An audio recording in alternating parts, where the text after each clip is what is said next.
Billiard. I got so much motherfucking design on right now. Break it down, bring it back, make it clap. I got 3 old thoughts, new block, where that bitches on my line, and you know they come strap, hold up. Di sini saya akan menjelaskan tentang konflik yang sering kali terjadi di dalam organisasi dan cara mengelola manajemen konflik di dalam organisasi. Apa saja konflik yang ada di dalam organisasi? Setiap organisasi memiliki konflik masing-masing, mulai dari perbedaan pendapat, beban kerja yang tidak seimbang, dan lain-lain. Tetapi, secara umum ada 3 jenis konflik yang sering terjadi dalam setiap organisasi. Contohnya, yang pertama, konflik tugas atau kerja. Jenis konflik ini sangat umum terjadi dan biasanya merupakan masalah yang konkret. Misalnya soal pembagian sumber daya, metode pelaksanaan tugas, hingga perbedaan opini soal cara terbaik mencapai tujuan program atau tugas.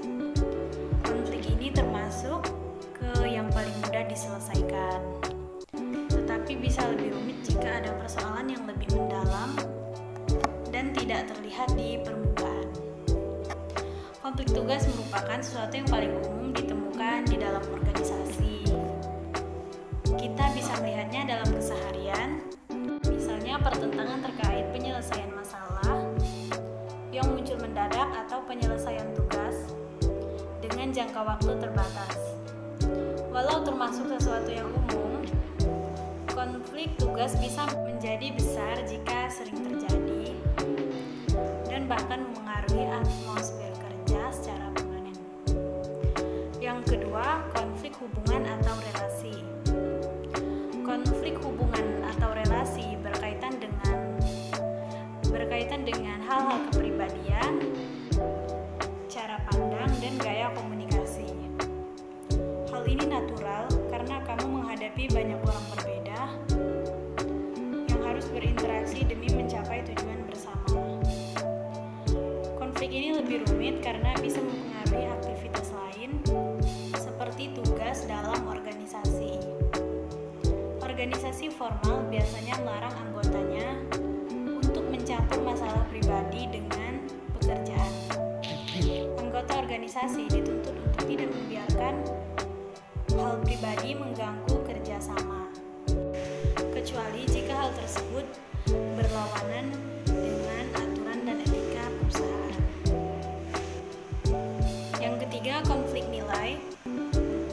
Konflik nilai termasuk sulit dikelola karena berkaitan dengan hal fundamental dalam diri setiap orang. Pertentangan bisa terjadi karena perbedaan agama, pandangan politik, ideologi, dan hal lain yang biasanya diyakini secara mendalam. Hal ini biasanya tabu dibicarakan dalam lingkungan kerja, tetapi ada saat di mana konflik nilai menjadi pembicaraan utama. Misalnya dalam pembahasan tentang kebijakan atau etika. Konflik nilai bisa sangat mempengaruhi aktivitas organisasi. Anggota yang memegang teguh prinsip nilainya bisa melakukan hal drastis seperti menentang, protes, atau bahkan mengundurkan diri demi mempertahankan nilai. Itulah konflik yang sering terjadi di dalam organisasi. Selanjutnya, apa saja tips dalam mengatasi konflik? Manajemen konflik merupakan proses yang panjang dan kompleks. Kita akan membutuhkan partisipasi seluruh pihak yang terlibat konflik untuk dapat mengambil keputusan yang tepat untuk menghentikan konflik. Tidak ada cara instan dalam mengatasi konflik, apalagi di dalam setiap organisasi memiliki konflik dengan karakteristik berbeda. Akan tetapi, ada beberapa panduan mendasar terkait cara menyelesaikan konflik dalam organisasi. Beberapa poin tentang cara mengelola manajemen konflik dalam organisasi. Yang pertama yaitu fokus pada problem, bukan hal pribadi.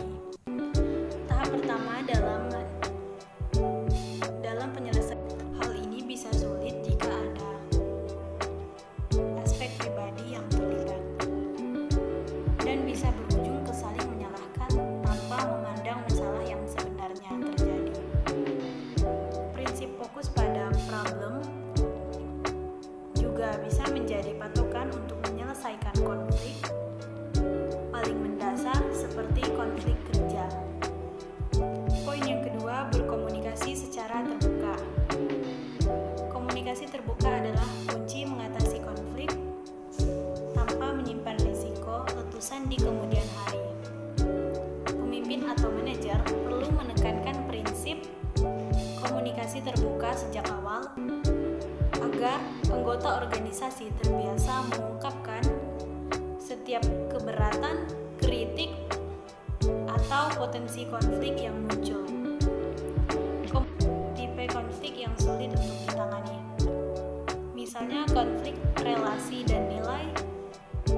Hal ini karena relasi dan nilai merupakan sesuatu yang sifatnya lebih personal. Karena setiap organisasi memiliki anggota dengan sifat yang berbeda, komunikasi terbuka bisa menjadi jalan untuk mengungkapkan persetujuan dan keberatan masing-masing demi diskusi lebih lancar. Poin yang ketiga, kembangkan metode spesifik untuk setiap problem.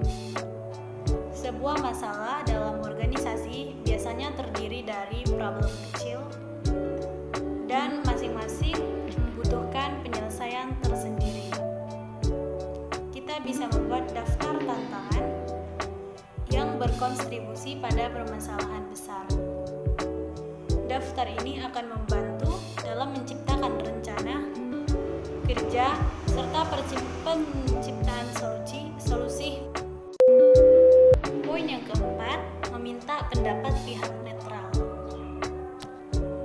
Pihak netral atau mediator berperan penting dalam konflik yang berlarut-larut atau melibatkan aspek pribadi seperti sudut pandang dan kepribadian. Mediator bisa siapa saja dalam setiap organisasi selama mereka tidak berkepentingan langsung dalam masalah yang dihadapi. Idealnya, mediator adalah seseorang dengan suara yang dihormati oleh semua anggota organisasi.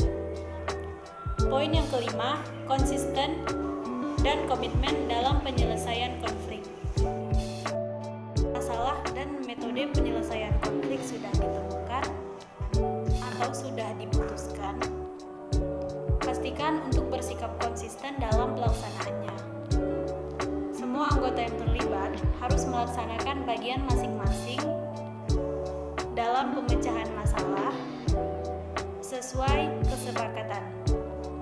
Poin yang keenam, evaluasi dan kompromi.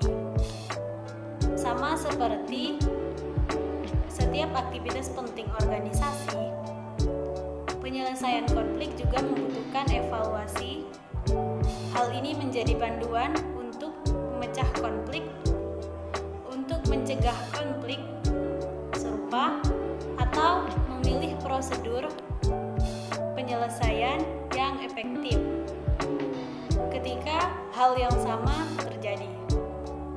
Dalam proses evaluasi, setiap pemimpin dan anggota tim harus mendiskusikan hal-hal seperti penyebab utama konflik, masalah yang menyertai, sikap atau perilaku yang menghambat proses penyelesaian, dan solusi terbaiknya. Setelah membuat laporan evaluasi, setiap pemimpin dan anggota tim harus memperbaiki kinerja berdasarkan laporan tersebut. Kompromi, keinginan untuk belajar, serta komitmen untuk meningkatkan kinerja dan memperbaiki kesalahan menjadi kunci untuk mencegah atau mengatasi konflik yang serupa. Poin yang ketujuh, bersikap adil terhadap semua anggota tim. Ketika semua anggota tim sudah sepakat dengan solusi konflik, pastikan semua anggota merasa puas dengan hasilnya. Apakah ada ada pihak yang merasa dirugikan atau diperlakukan tidak adil dalam penyelesaian konflik.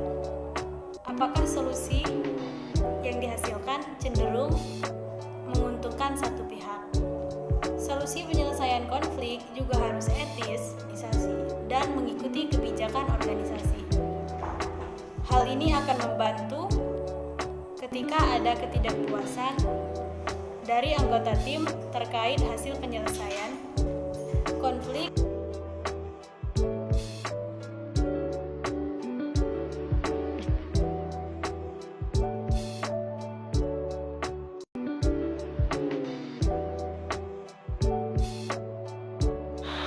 Baiklah, itulah tadi video singkat saya dari penjelasan manajemen konflik.